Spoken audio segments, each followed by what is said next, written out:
दिल्ली। एक प्रसिद्ध अखबार की खबर के अनुसार दिल्ली में हर 13 घंटों में एक महिला छेड़छाड़ की शिकार होती है। हर 16 घंटों में एक महिला की हत्या कर दी जाती है। पूरे देश की लगभग 2% आबादी दिल्ली में रहती है, लेकिन अब बस बर्दाश्त की हद अब खत्म हो चुकी है। अब दिल्ली वासी चुप नहीं बैठे। जबरदस्ती नहीं चलेगी। We want justice।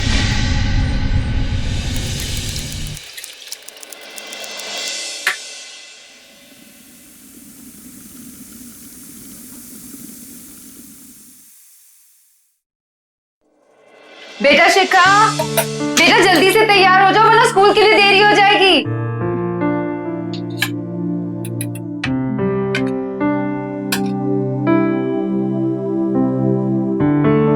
पापा, इस बार वेकेशन में ना नानी के घर चलेंगे। हाँ बेटा जरूर। ये अब भी चलना।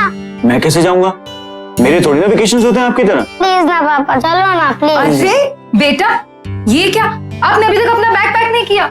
बेटा देर हो जाएगी, चलो जल्दी करो। मम्मा, पापा को बोलो ना, इस बार वेकेशन में नानी के घर जाना है। बेटा पापा भी चलेंगे। पापा आपने सुन लिया ना? काश इतना आसान होता।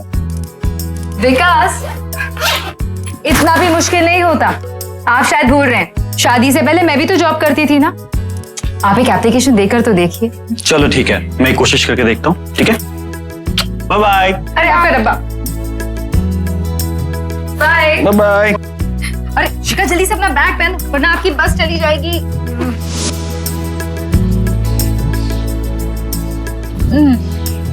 मम्मा सुनो, पापा जब चलेंगे कितना मजा आएगा ना। और नानी नानू भी कितना खुश हो जाएंगे ना। हाँ।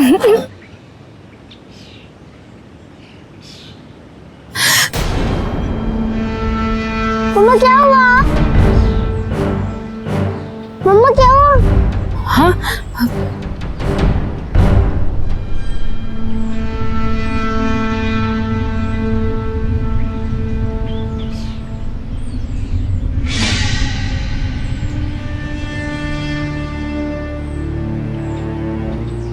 इस तरह की अश्लील और घटिया हरकत की शिकार देश भर की लगभग हर औरत कभी ना कभी हो चुकी है।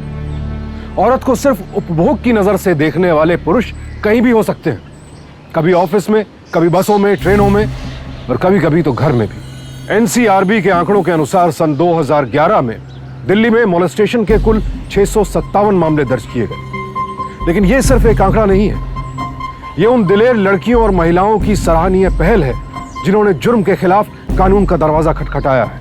लेकिन एक हकीकत यह भी है कि ऐसे ज्यादातर मामले अब भी कानून की दहलीज से दूर हैं। पर वक्त बदल रहा है, औरतें लड़ रही हैं और ऐसी ही एक लड़ाई लड़ी दिल्ली के मुनीरका की रहने वाली वीणा शर्मा ने।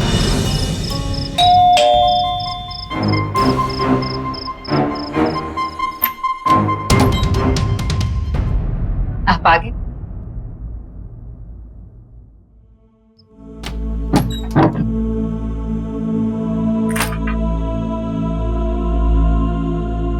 पापा, आपको छुट्टी मिल गई ना, अब जाएंगे ना नानी के घर?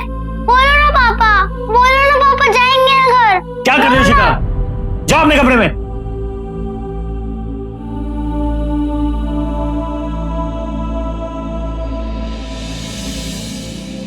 शिखा, शिखा, नहीं बेटा, हम अपने कमरे में चलते हैं। ओके, मैं आपको सुलाती हूँ। आओ।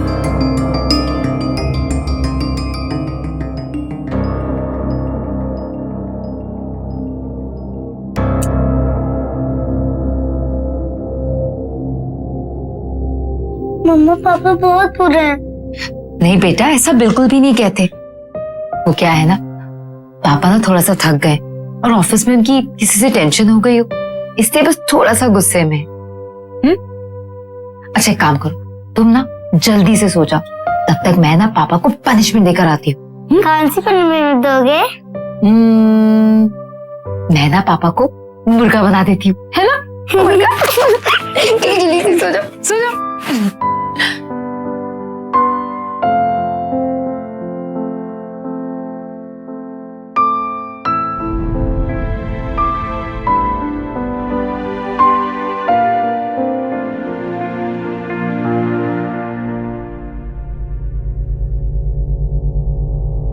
विकास, क्या हो गया? अगर छुट्टी नहीं मिली तो इसमें इतना परेशान होने वाली क्या बात है? प्रॉब्लम अगर सिर्फ ये होती तो मैं बिल्कुल परेशान नहीं होता। प्रॉब्लम तो ये है कि मुझे हमेशा के लिए ऑफिस से छुट्टी मिल गई।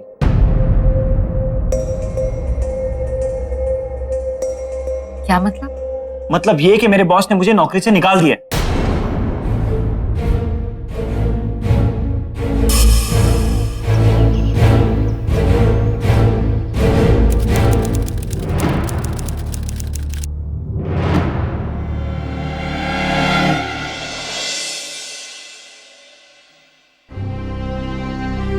विकास, चाय।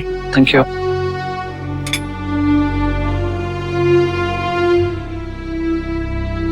वो मैं सोच रही थी कि मैं भी कोई जॉब ले लूं। ये अचानक क्या हो गया तुम्हें? नहीं, मेरा मतलब है कि मैं कुछ दिनों से सोच रही थी कि अगर मैं भी कोई जॉब। मैं जानता हूं कि तुम परेशान हो, लेकिन इसका मतलब ये मत समझना कि मुझे तुम्हारी जॉब करने से कोई आपत्ति है। इनफैक्ट मुझे तो खुशी होगी अगर तुम कोई काम करती हो तो, लेकिन अभी नहीं। अभी शिखा बहुत छोटी है, उसे तुम्हारी सख्त जरूरत है।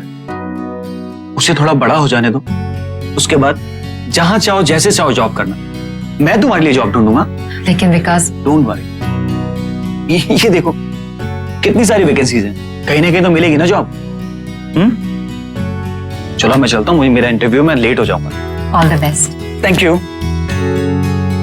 आपका कोट। Bye bye.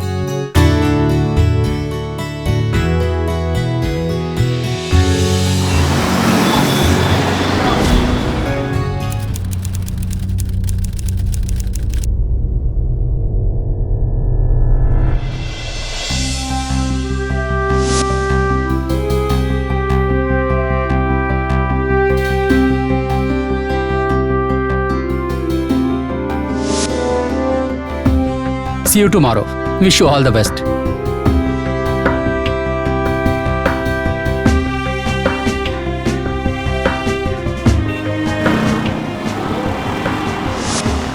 विकास ने बहुत कोशिश की नौकरी हासिल करने की, लेकिन वक्त खराब था और राह मुश्किल। विकास के कहने पर वीणा ने खुद को समझा तो लिया कि वो काम नहीं करेगी, लेकिन विकास की हालत उससे देखी नहीं जा रही थी। देखते देखते 1 महीना गुजर गया और विकास को कहीं काम नहीं मिला। घर की माली हालत धीरे धीरे बद से बदतर होने लगी थी।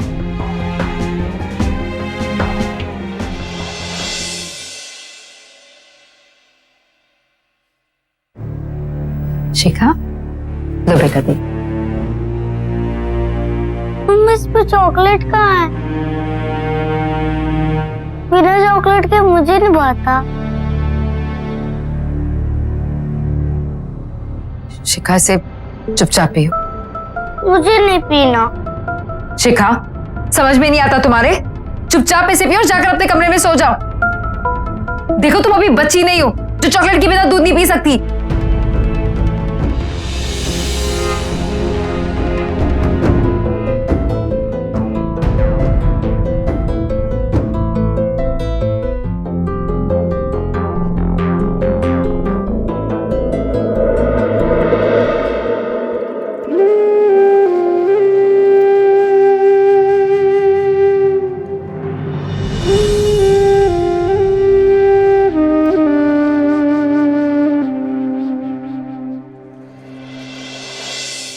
मुझसे अब नहीं होगा विकास, नहीं होगा। रिलैक्स वीना, एक बात बोलूं वीना, मेरे इस बुरे वक्त में अगर अब तक मैं कोई हिम्मत रख पाया हूं तो उसकी वजह सिर्फ तुम हो।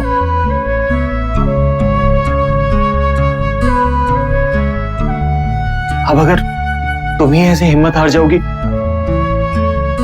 तो मैं तो टूट ही जाऊंगा। लेकिन विकास, ऐसे कैसे चलेगा? तुम जानते हो मेरा मन बैठ जाता है जब शिखा किसी चीज की मांग करती है और मुझे उसे मना करना पड़ता है। तुम ही बताओ, मैं बिना पैसे के घर कैसे चलाऊं? आ जाएंगे पैसे, थोड़ा और सब्र करो। इस वक्त तुम्हें बहुत संयम रखने की जरूरत है। आई नो विकास, मैंने डिसाइड कर लिया है, अब मुझे काम करना शुरू करना ही होगा।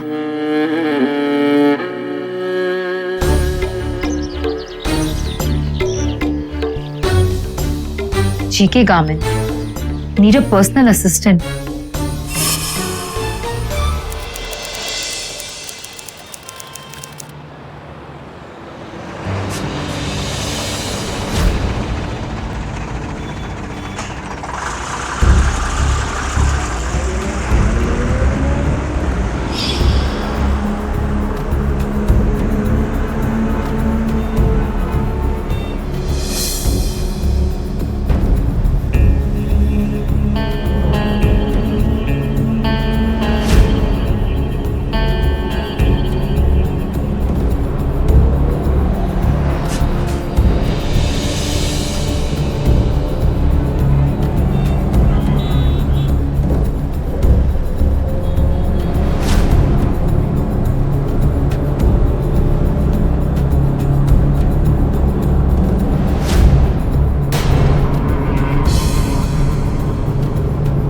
एक्सक्यूज मी, आप इधर आइए।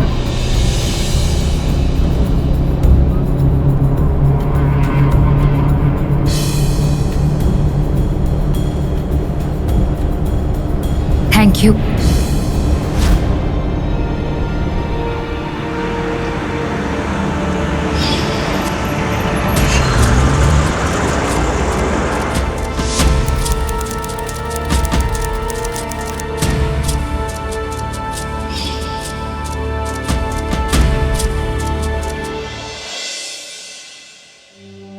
आप प्लीज बैठिए, वो अभी आते ही होंगे।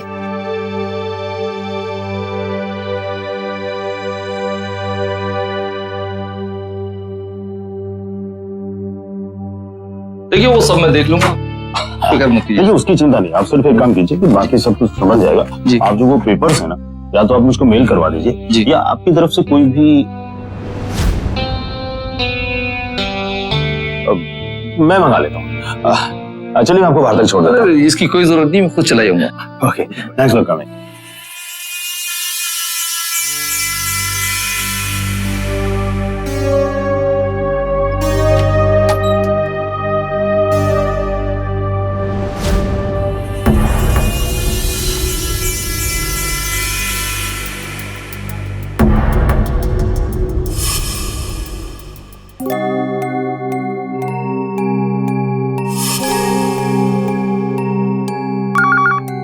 Yes sir. जी ओके। मिसेस वीना शर्मा, आप प्लीज जा सकती हैं।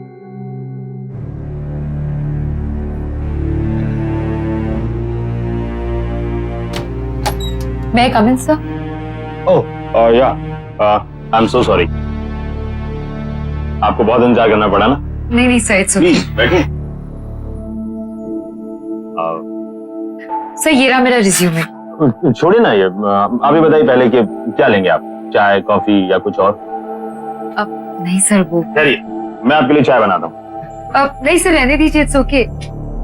अरे नहीं नहीं भाई, आज हमारे हाथ की चाय पी लीजिए आप, क्योंकि अगर आपकी नौकरी लग जाती है ना, फिर तो ये काम रोज आप ही को करना होगा।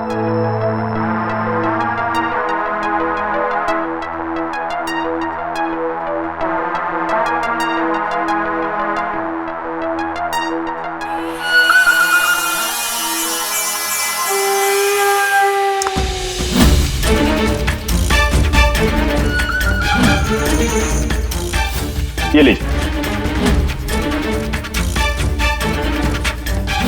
पर्सनल असिस्टेंट का जो जॉब है ना, वो बहुत स्ट्रेसफुल है। आई होप कि कर पाएंगे आप। जी सर, अगर आप मेरा रिज्यूमे देखेंगे तो मुझे काफी एक्सपीरियंस है। मुझे नहीं लगता कि मुझे रिज्यूम देखने की जरूरत है। क्या लीजिए। Thank you sir. You're welcome। Actually sir, मैंने पिछले 5 साल में कोई जॉब नहीं की थी। देखिए, रिज्यूम की एक्सपीरियंस की तो मुझे जरूरत नहीं है कि मैं देखूं। मैंने आपसे कहा ना कि मैं समझ जाता हूँ। आप ये समझिए कि आपकी ये नौकरी पक्की। Really sir? Thank you so much. You're welcome।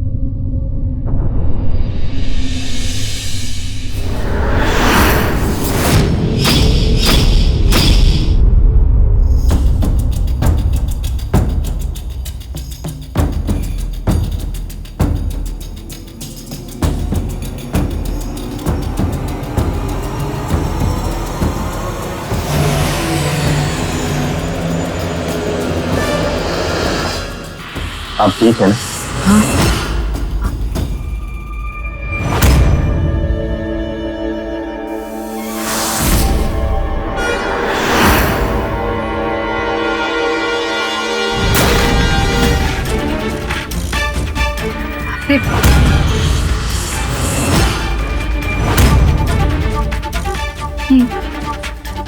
क्या क्या मिला यार?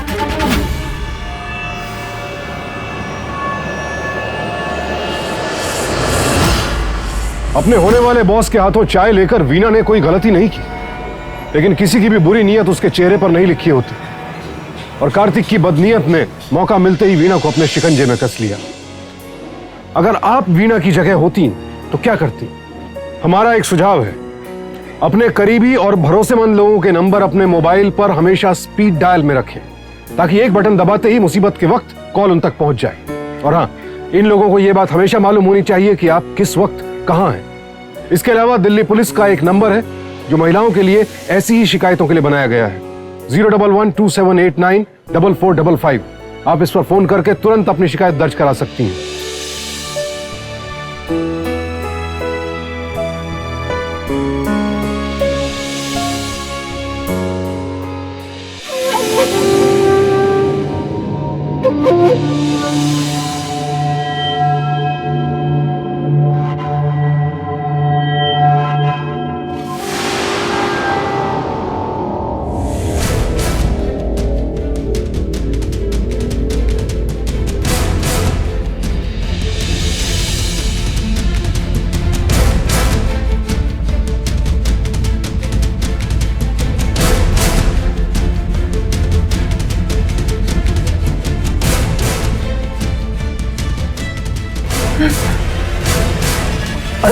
जबरदस्ती करूं क्या?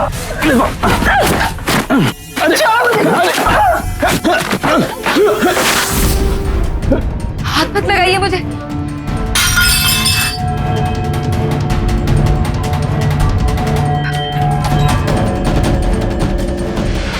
आप ऐसे कैसे कर सकते?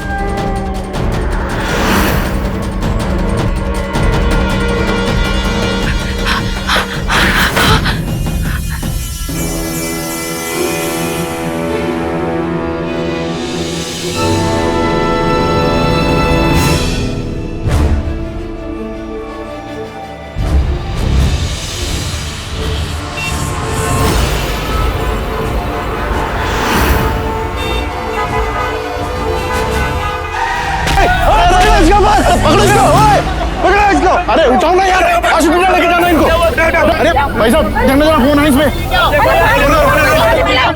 पानी ले आओ, पानी पानी पानी।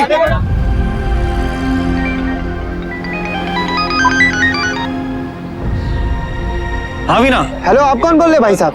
आप कौन बोल रहे हैं? और मेरी बीवी का फोन आपके पास कैसे आया? ये आपकी वाइफ है। एक्चुअली इनका एक्सीडेंट हो गया है। क्या क्या कह रहे हैं आप घबराइए मत, ये एकदम ठीक है। हम इन्हें यहीं पास के नवजीवन हॉस्पिटल लेके जा रहे हैं। ठीक है, मैं अभी वहां पहुंचता हूँ। क्या आपको पूरा यकीन है कि कार्तिक ने आपकी चाय में कुछ मिला दिया था? जी हाँ। और फिर अचानक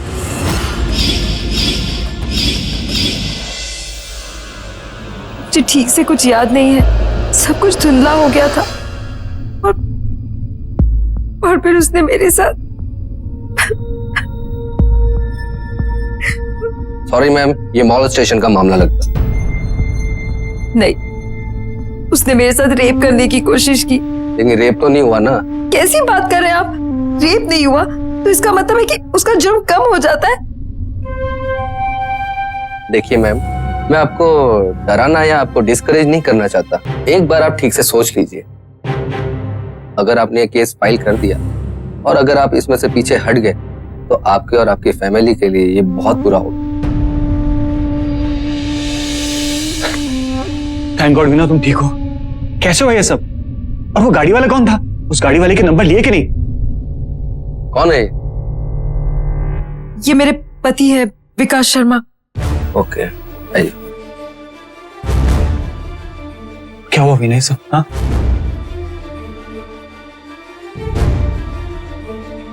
बताओ अभी क्या हुआ?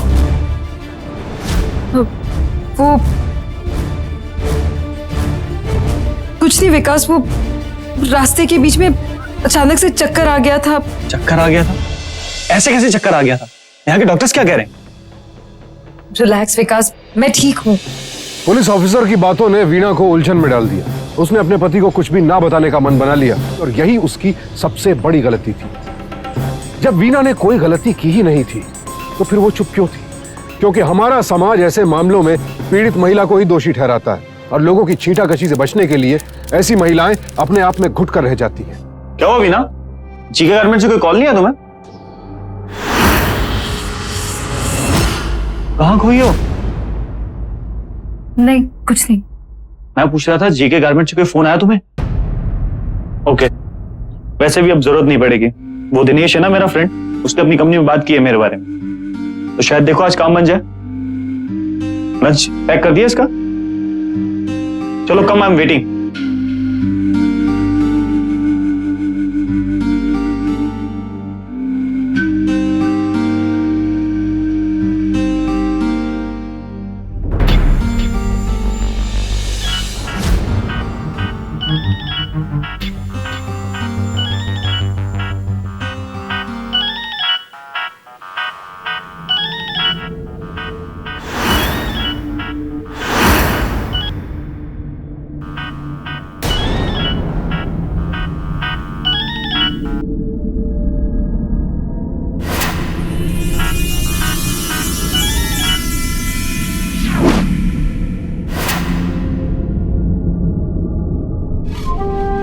पर्सनल असिस्टेंट की नौकरी अभी भी खाली है। उम्मीद है बहुत जल्द हम पर्सनल काम साथ साथ करेंगे। कब तक इग्नोर करेगी मुझको?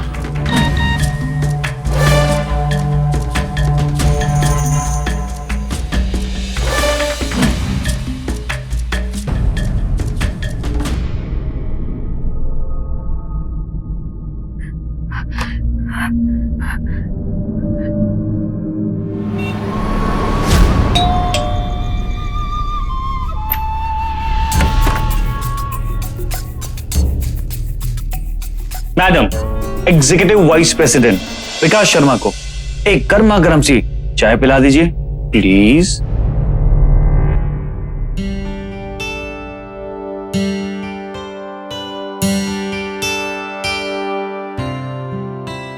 अरे क्या हुआ?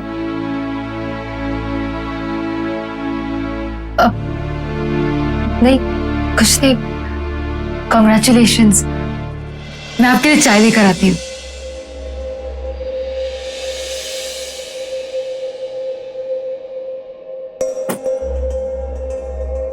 ये आपके लिए। Thank you. यू वेलकम बेटा।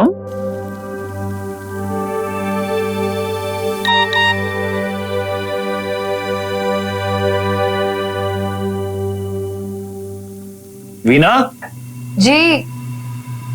शायद किसी का मैसेज आया। हे भगवान, कहीं उस कार्तिक कुमार का एसएमएस तो नहीं? अगर विकास ने देख लिया तो?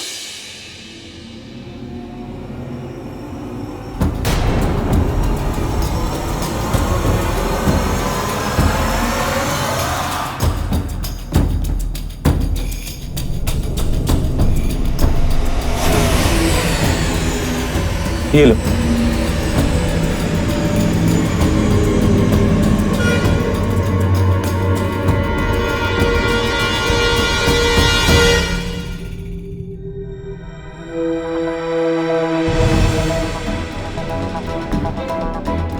कब तक जवाब नहीं दोगे तुम?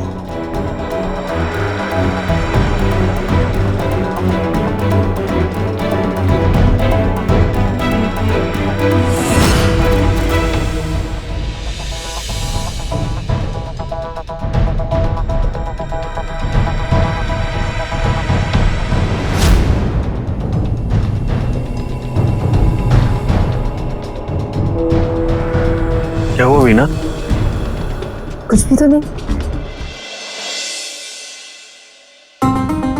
सब ठीक तो है? आखिर बात क्या है? ऐसी कोई बात नहीं है। पता नहीं तुम्हें ऐसा क्यों लग रहा है। इनफैक्ट यू नो व्हाट, मैं तो बहुत खुश हूँ। तुम्हें इतनी अच्छी नई जॉब मिल गई है, सब कुछ तो ठीक है। चलो ठीक है, अब सो जाओ।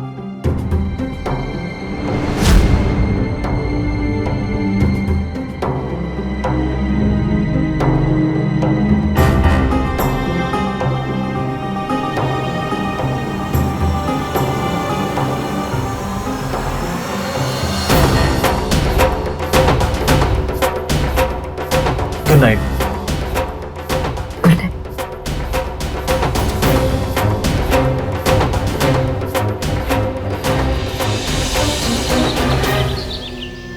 वीना, मेरे कपड़े प्रेस हो गए क्या? जी हाँ, मैं लेकर आ रही हूँ।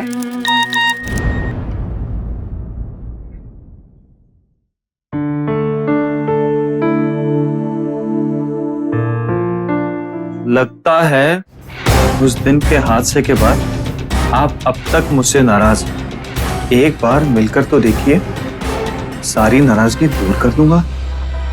कार्तिक कुमार, ये रहे आपके।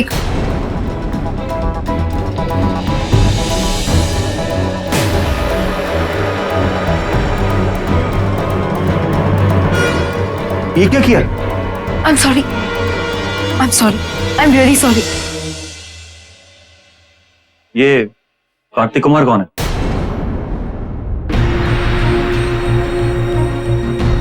वीना, ये कार्तिक कुमार कौन है?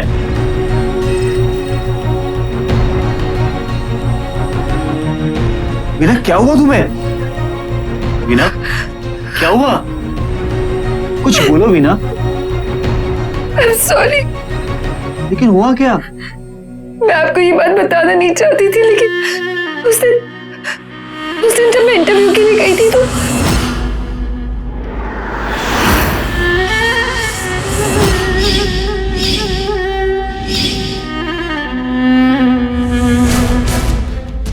मुझे नहीं मालूम था कोई ऐसा भी कर सकता है किसी औरत के साथ। लेकिन तुमने ऐसा सोच भी कैसे लिया कि तुम मुझे नहीं बताओगी? तुम्हारे साथ इतना बड़ा हादसा हो गया और तुम अकेले ही अंदर घुटती रही।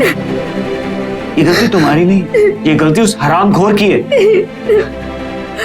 माफ कर दो विकास, मैं डर गई थी विकास, मैं बहुत डर गई थी। डरने की जरूरत तुम्हें नहीं है, उसे है। क्योंकि मैं उसे अब छोड़ने वाला नहीं हूं। हम आज ही जाएंगे और अभी जाएंगे, उसके खिलाफ FIR दर्ज करवाएंगे।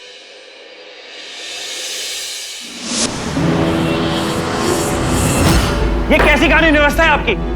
एक आदमी एक औरत के साथ इतनी घिनौनी हरकत करता है, आप उस औरत से ये कह रहे हैं कि वो उसके खिलाफ केस दर्ज न करवाए? आप शांत हो जाइए विकास साहब, लेकिन हमारी भी कुछ मजबूरियां होती है, उसे भी तो समझने की कोशिश कीजिए आप। गवाह और सबूत ना होने के कारण ऐसे मामले अदालत में कमजोर पड़ जाते हैं। इसलिए मैं आपको सलाह दे रहा हूं कि मामला दर्ज करने से पहले एक बार अच्छी तरह सोच लीजिए। इस मामले में आप दोनों की बेइज्जती हो सकती है। हम पीछे हटने वालों में से नहीं है। मैं उस आदमी को सजा दिलवा कर ही रहूंगा। उसने मुझे मानसिक कष्ट दिया है, उसे सजा जरूर मिलनी चाहिए।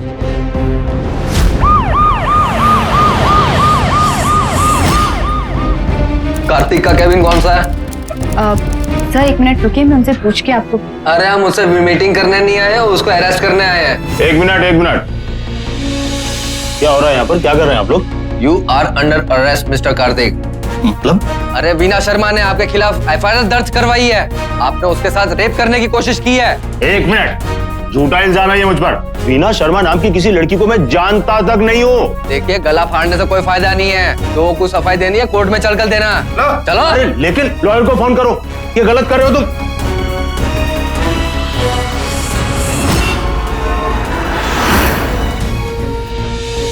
योर ऑनर, ये बिल्कुल सही बात है कि वीना जी को मैंने अपने ऑफिस में इंटरव्यू के लिए बुलाया था, मगर उसके बाद इन्होंने जो कुछ भी कहा है वो सब कुछ झूठ है। वीना जी नौकरी पाने की चाह में इतनी पागल हो गई थी कि इन्होंने मुझसे कहा कि नौकरी पाने के लिए ये कुछ भी करने को तैयार है। Objection your honour, objection overruled, continue. जज साहब, उसके बाद ये जबरदस्ती मेरे पास आ गई। कैसे कहूं, कहते हुए भी शर्म आती है। ये जबरदस्ती मेरे पास आ गई और इन्होंने अश्लील हरकतें करना शुरू कर दिया। झूठ बोल रहा है ये सब, झूठ बोल रहा है ये, झूठ बोल रहा है। आप शांति बनाए रखिए, आपको आपकी बात कहने का पूरा मौका दिया जाएगा। जज साहब, मैं एक शादीशुदा शरीफ इंसान हूं, इसलिए मैंने तुरंत इन्हें अपने ऑफिस से चले जाने के लिए कह दिया। और इसलिए योर ऑनर, वीना जी अपने पति के साथ मिलकर मेरे क्लाइंट को फंसाने की कोशिश की। कैसी दुनिया जज साहब, जहां एक पति अपनी पत्नी का इस्तेमाल सिर्फ इसलिए करता है क्योंकि वो बस पैसे कमा सके। ऑर्डर ऑर्डर, आप लोग शांत रहिए वरना इस अदालत से बाहर निकाल दिया जाएगा आप लोगों को। मिस्टर कार्तिक कुमार ने तो कहानी तो बहुत अच्छी बनाई है, लेकिन शायद वो भूल गए कि उस वक्त इनके ऑफिस में कुछ और लोग भी मौजूद थे जिन्होंने मेरी क्लाइंट वीना जी को बेहोशी की हालत में बाहर आते हुए देखा। सर, जब मैं नाश्ता करके लौटा तो देखा वीना जी बाहर आ रही थी और वो बहुत गुस्से में लग रही थी और बार बार यही कह रही थी मैं तुझे छोड़ूंगी नहीं। क्या आपको उस समय लगा कि वीना जी नशे में थी? नहीं सर, ऐसा तो कुछ नहीं लग रहा था।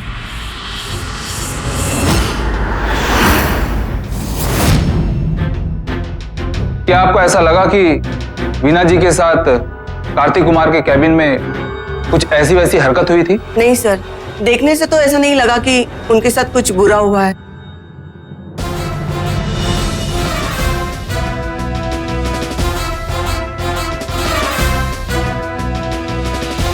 योर ऑनर, इन सारे गवाहों को मद्देनजर रखते हुए मेरी अदालत से यह दरख्वास्त है कि मेरे क्लाइंट को बाइज्जत बरी किया जाए और वीना और उनके पति विकास पर झूठा केस दर्ज करवाने के लिए उन पर मुकदमा चलाया जाए।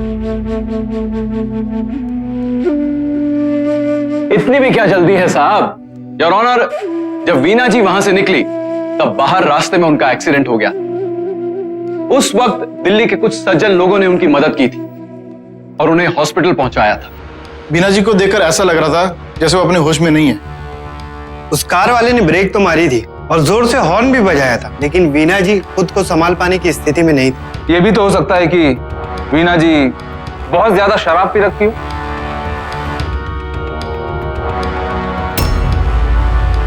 सच कहूं तो मुझे भी ऐसा लगा, लेकिन अगर उन्हीं ने शराब पी होती तो उनके पास से महक आ रही होती, और जब हम उनकी मदद के लिए गए तो हमें उनके पास से कोई महक नहीं आ रही। योर ऑनर, एक और बात, अगर कार्तिक कुमार का वीना जी से कोई लेना देना नहीं था तो उस दिन के बाद भी उन्होंने वीना जी को एसएमएस करके परेशान क्यों किया था?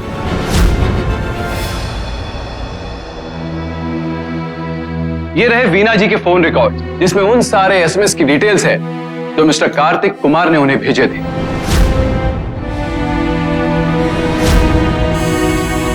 योर ऑनर, क्या प्रोसिक्यूशन के पास कोई भी सबूत है जो इस बात को साबित कर सके कि ये सारे नंबर मिस्टर कार्तिक कुमार के हैं?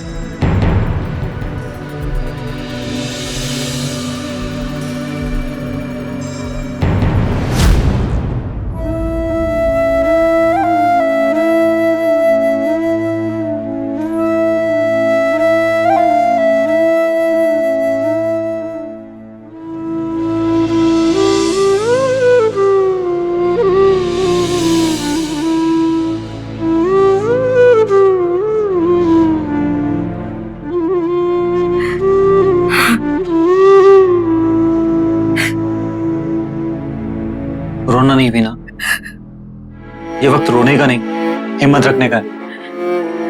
हम हार नहीं मानेंगे। तुम्हारी इस लड़ाई में मैं हर कदम पर तुम्हारे साथ हूं। मेरा यकीन करो, उस आदमी को उसके किए की सजा मैं जरूर दिलवा के रहूंगा।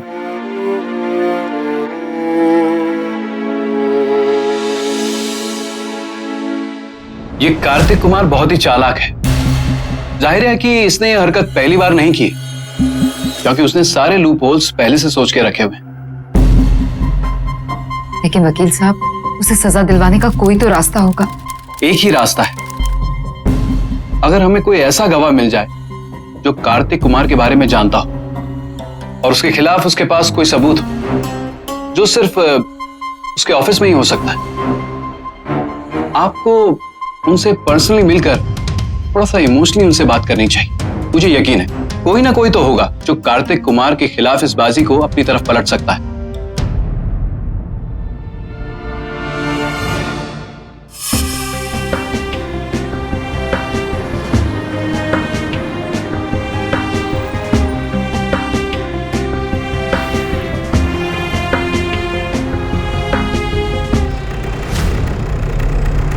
विकास, वो ममता। कोई हमारी मदद नहीं करना चाहता। इंसानियत नाम की तो चीज ही नहीं किसी में। नहीं विकास, ऐसा नहीं है। मुझे लगता है कि हमें इस ममता का पीछा करना चाहिए। इसके पास से हमें कार्तिक कुमार के खिलाफ सबूत मिल सकते हैं। प्लीज प्लीज जल्दी चलो। ठीक है।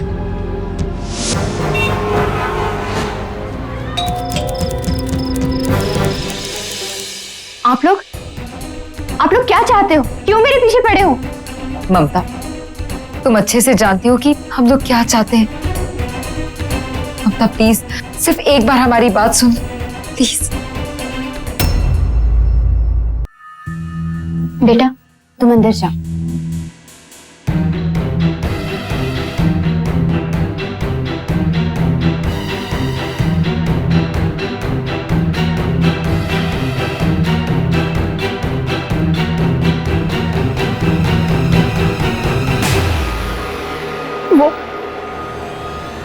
वो ये सब कुछ पिछले 3 साल से मेरे साथ करता आ रहा है।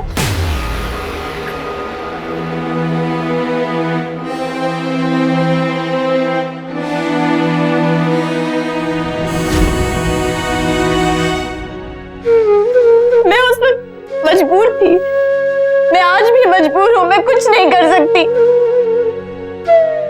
आप लोग प्लीज चले जाइए, प्लीज चले जाइए यहां से। वीणा कार्तिक की पहली शिकार नहीं थी, लेकिन अफसोस कि ममता ने कभी भी कार्तिक के हैरेसमेंट के खिलाफ आवाज नहीं उठाई। अब अगर वीणा भी आज चुप बैठ जाती तो कल कोई और लड़की कार्तिक की हवस का शिकार बनती। लेकिन ममता की गवाही के बिना वीणा लाचार थी। फिर कुछ ऐसा हुआ जिसने इस केस का रुख ही बदल दिया। जज साहब, वीणा जी और उनके वकील मेरे क्लाइंट के खिलाफ कोई भी ठोस सबूत पेश नहीं कर पाए। इसलिए अदालत से मेरी यह दरख्वास्त है कि। एक मिनट जज साहब, इससे पहले कि आप इस मामले में अपना फैसला सुनाएं, मैं अदालत में एक गवाह पेश करने की इजाजत चाहता हूं जो इस मामले में नई रोशनी डाल सकता है।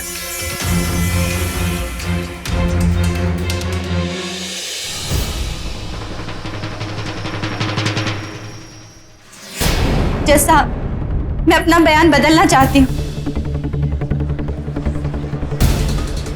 क्योंकि अगर आज मैंने कुछ नहीं कहा तो मैं जिंदगी भर कुछ नहीं कह पाऊंगी। योर ऑनर, वीणा जी ने जो भी इल्जाम मिस्टर कार्तिक पे लगाए हैं वो 100% सही है।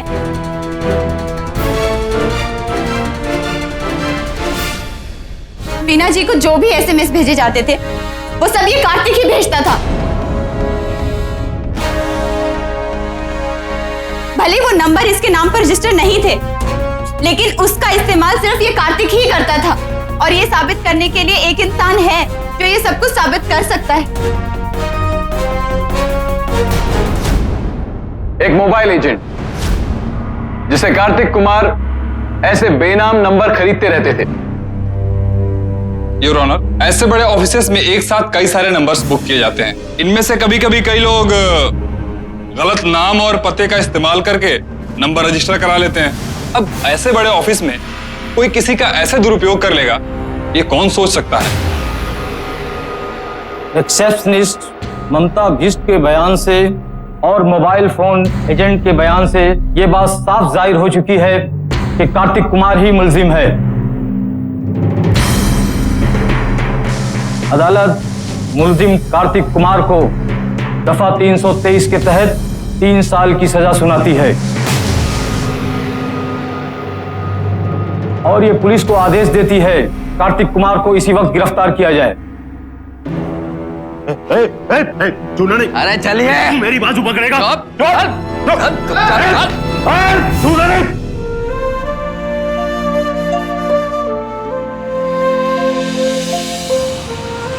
जी सर, यस यस सर, जी मैं कल पहुंच जाऊंगी sir. Thank you so much, thank you. तुम फिर से इंटरव्यू के लिए जा रही हो? तो और मैं क्या करूं विकास? एक कार्तिक कुमार जैसे इंसान की वजह से मैं जॉब करना छोड़ दूं? विकास, हर इंसान कार्तिक कुमार जैसा घटिया नहीं होता, और अगर हुआ भी तो इस बार मैं जानती हूं कि मुझे ऐसे इंसान के साथ क्या सुलूक करना होगा। वीणा ने इस मामले में जीत हासिल करके न सिर्फ कार्तिक कुमार को सजा दिलवाई, बल्कि अपनी मानसिक पीड़ा से भी छुटकारा पाया और एक नई जिंदगी की शुरुआत की। एनसीआरबी के आंकड़ों के मुताबिक सन 2010 में देश भर में महिलाओं के साथ होने वाले अपराधों के 2,13,585 मामले दर्ज किए गए, और सन 2011 में यह आंकड़ा बढ़कर हो गया 2,28,650, यानी एक साल में 15,000 मामले बढ़े। एक नजर में लगता है कि जुर्म बढ़ रहा है, लेकिन इस आंकड़े का एक मतलब यह भी है कि आज जुर्म के खिलाफ ज्यादा आवाजें उठ रही हैं। अगर देश को महिलाओं के लिए सुरक्षित बनाना है तो जरूरी है कि हर छोटे से छोटे जुर्म करने वाले को सजा हो, और यह तभी मुमकिन है जब आप हर जुर्म की रिपोर्ट पुलिस में लिखवाएं, क्योंकि अभी नहीं तो कभी नहीं। अगर पुलिस एफआईआर लिखने से मना करती है तो उच्च अधिकारियों से मिलिए, वहां भी सुनवाई ना हो तो मीडिया में जाइए, लेकिन हिम्मत और कोशिश का दामन कभी मत छोड़िए। अब मुझे सुशांत सिंह को इजाजत दीजिए, फिर मुलाकात होगी एक आम दिल्ली वासी के हौसले की ऐसी ही एक और सत्य घटना के साथ। सावधान इंडिया, दिल्ली फाइट्स बैक।